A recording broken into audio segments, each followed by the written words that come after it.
Olá pessoal, eu vou mostrar para vocês a primeira parte da nossa aula sobre a origem e estrutura da Terra.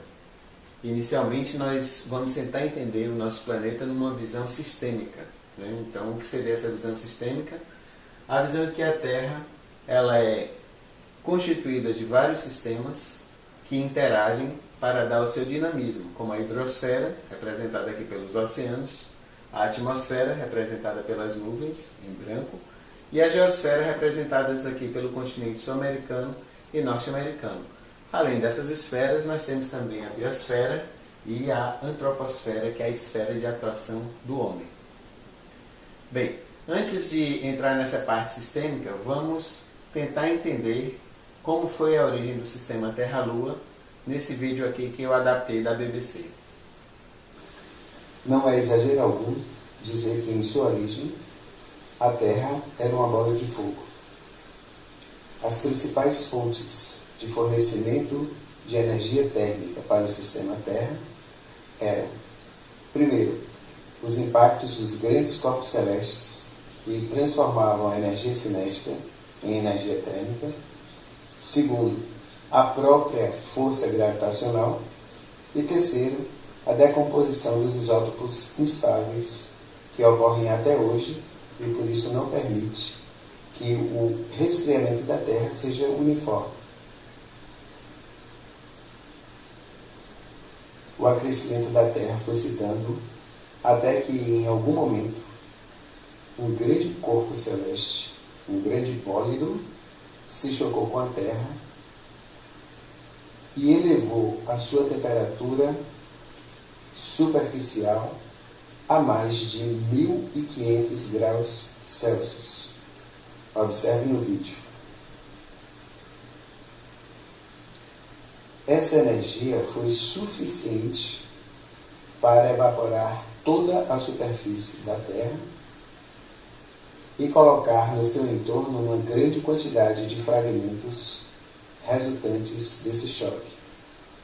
Do fragmento maior, houve uma nova acreção, se formando o nosso satélite natural, a nossa Lua.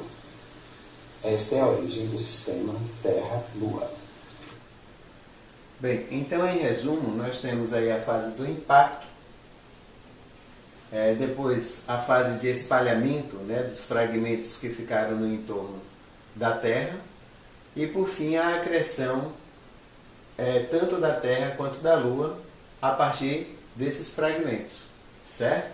Então esse foi o processo de origem do nosso sistema, não só do nosso sistema Terra, mas do sistema Terra-Lua como um todo, ok? Bem, os impactos ocasionados, eles, durante a formação desse sistema, não tem mais na Terra, por conta da dinâmica da tectônica de placas e dos processos erosivos. Só que esses processos eles não ocorrem na Lua. Então, por isso que grande parte dos impactos ainda do período de formação do sistema Terra-Lua ainda estão preservados na Lua sob a forma de crateras. Então, aquelas crateras que a gente enxerga na Lua, né, a partir de fotos de grande alcance, por exemplo, ou de outras imagens de alta resolução, essas crateras são, na verdade, resultantes dos impactos desses corpos que atingiram a Lua durante a sua formação, ok? Observem essa foto, né, que eu tirei em 2015, a grande quantidade de crateras, né? Então, boa parte dessas crateras ainda são daquele período de formação do sistema Terra-Lua, há cerca de 4,6 bilhões de anos atrás. Em relação à posição da Terra no sistema solar, né, a gente aprende desde o ensino fundamental que a Terra é o terceiro planeta a partir do Sol. Então nós temos Mercúrio, Vênus, Terra, Marte. Depois vem um cinturão de asteroides aqui, entre Marte e Júpiter. Esses 4 primeiros planetas eles são denominados de planetas terrestres. E a partir de Júpiter são os planetas jovianos, né, os planetas gasosos, né? Então tem Júpiter, Saturno, Urano, Netuno. E aqui nós temos um outro cinturão de materiais congelados, e entre eles um planeta anão, que a gente denomina de Plutão. Okay? Bem, em relação à posição do Sistema Solar na Via Láctea, o planeta Terra está localizado no Sistema Solar, que por sua vez se localiza na Via Láctea. Essa grande galáxia espiralada com aproximadamente 400 milhões de estrelas. Dentre essas estrelas está o nosso Sol.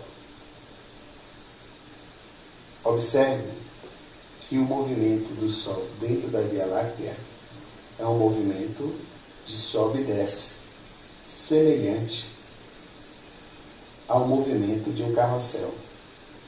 Quando o Sol se afasta da grande quantidade de massa estelar, a probabilidade de haver choque ou impactos de asteroides com o nosso planeta e com todos os demais planetas do Sistema Solar é menor.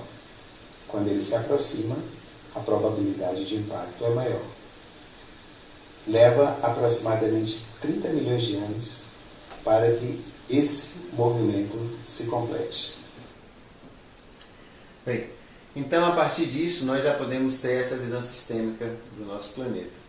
A Terra, ela está formada por alguns sistemas, a atmosfera, a biosfera, a hidrosfera e a geosfera, que vão interagir entre si, trocando entre eles energia e matéria. Por isso mesmo são chamados sistemas abertos. Então vamos ver qual é a classificação desses sistemas. Aqui nós temos, por exemplo, um sistema isolado, que é quando esse sistema não consegue trocar nem energia nem matéria com o meio à sua volta. Um sistema fechado, quando existe troca de energia, mas não existe troca de matéria. E um sistema aberto, que vai existir troca de energia e de matéria. Então está tendo abundância, troca aqui de energia, e entra uma bola de golfe nessa vasilha e sai água. Então há a inserção de matéria e há a perda de matéria desse sistema. Então esse é um sistema aberto, esse é um sistema fechado e esse é um sistema isolado. E a nossa Terra como se classifica dentro desses sistemas? Então nós consideramos a Terra como um sistema quase fechado. Por quê? Porque vai existir uma troca abundante de energia, certo? Tanto a quantidade de ondas energéticas que vem do Sol e atinge a superfície da Terra, principalmente ondas curtas, e quanto a quantidade de energia que é irradiada de volta para o espaço. Uma quantidade muito significativa, 98%, na verdade mais de 98% da energia que veicula na superfície da Terra vem do Sol, certo? E tem também uma quantidade pequena de matéria que entra através das estrelas cadentes, que na verdade são meteoros, aqueles corpos luminosos, que o pessoal chama de estrela cadente. Quando nós encontramos o material, ele é chamado de meteorito, o material que caiu. E também na atmosfera nós vamos ter perda de alguns gases que vão para o espaço. Essa perda e esse ganho de matéria em relação ao volume total da Terra é muito pequeno. Daí a gente considerar a Terra um sistema quase fechado, tá? Porque existe uma grande abundância de troca de energia, mas uma quantidade muito pequena de troca de matéria. Só que apesar de ser esse sistema quase fechado, a Terra é constituída de sistemas abertos, que vão interagir entre si trocando energia e matéria, que são a atmosfera, a biosfera, a hidrosfera e a geosfera. E desses sistemas, as camadas ou os sistemas ligados à dinâmica externa são a hidrosfera, que corresponde à totalidade das águas da Terra, excetuando-se o vapor d'água contido na atmosfera. A atmosfera, que é a mistura complexa de gases, predominando nitrogênio, oxigênio, argônio, dióxido de carbono e vapor d'água. A biosfera, que corresponde a todos os organismos vivos da Terra, bem como a matéria orgânica não decomposta. E também a antroposfera, que é a esfera de atuação do homem. Hoje em dia nós sabemos que a queima de combustíveis fósseis, por exemplo, gera uma grande quantidade de gases, e um deles é o dióxido de carbono, que é o gás do efeito estufa. Então vai para a atmosfera e vai acelerando esse processo que é denominado, nesse caso, quando tem interferência humana, de aquecimento global. O homem vai interferir na biosfera também, a partir da retirada da vegetação, né? A partir do desmatamento, das queimadas, vai interferir na qualidade das águas, né? Vide aí a grande quantidade de antigos rios, que hoje são verdadeiros esgotos nas grandes cidades, e também a partir da mineração, por exemplo, pode influenciar na retirada de material da antroposfera, não só da mineração, mas também de material para a construção civil, certo? Então agora, vendo isso, nós temos condições de diferenciar o que é o efeito estufa do aquecimento global. O efeito estufa é um processo natural.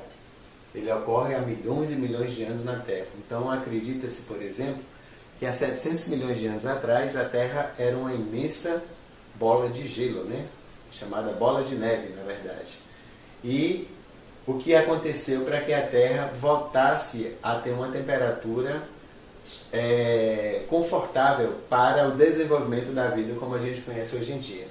Então, depois desse período de 700 milhões de anos atrás, houve grande erupção vulcânica com uma quantidade significativa de dióxido de carbono sendo ejetado para a atmosfera, e isso provocou com que a Terra voltasse a aquecer, né?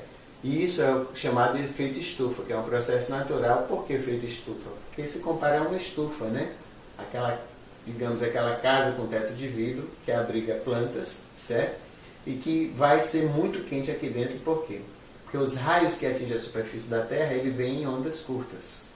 Essas ondas, elas são mais frias, né? Por isso que estão representadas aqui em azul. Mas quando elas refletem ou quando elas são absorvidas e depois reirradiadas para o espaço, elas não vão mais como ondas curtas, mas sim como ondas longas, que são ondas mais aquecidas. Por isso a cor aqui em vermelho.